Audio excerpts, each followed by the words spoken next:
सप्तमोऽध्यायः। हरिः ॐ। उग्रश्च भीमश्च ध्वान्तश्च धूनिश्च सासभाश्च द्वियुग्वाच विक्षिपः स्वाहा। अग्निगुं हृदयेनाशनिगुं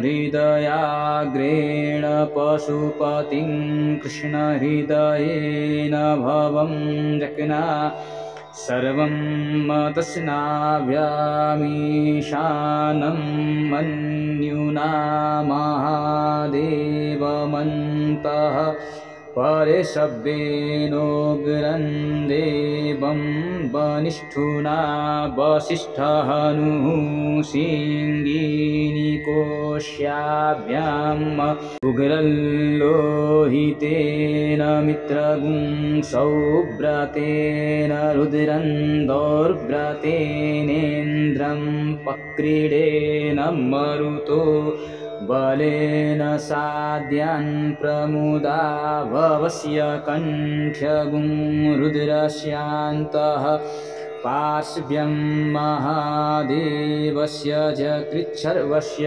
वनिष्ठुः पशुपतेः पुरी तत लोमभ्यः स्वाहा लोमभ्यः स्वाहा त्वचे स्वाहा त्वचे स्वाहा लोहिताय स्वाहा लोहिताय स्वाहा मेदोभ्यः स्वाहा मेदोभ्यः स्वाहा मांसेभ्यः स्वाहा मांसेभ्यः स्वाहा स्नावभ्यः स्वाहा स्नावभ्यः स्वाहास्थभ्यः स्वाहास्थभ्यः स्वाहा मज्जभ्यः स्वाहा मज्जभ्यः स्वाहा रेतसे स्वाहा पायवे स्वाहा आयासाय स्वाहा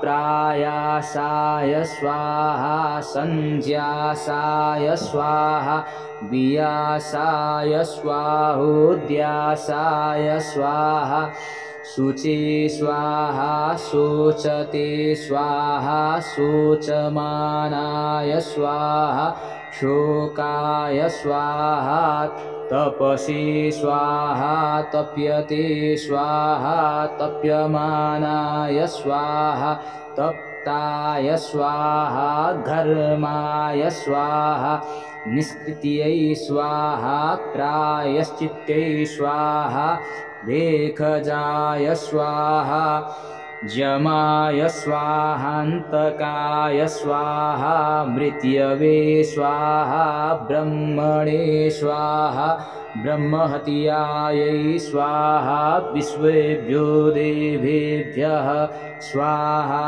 द्यावा पृथिवीभ्यः स्वाहा। हरिः ॐ।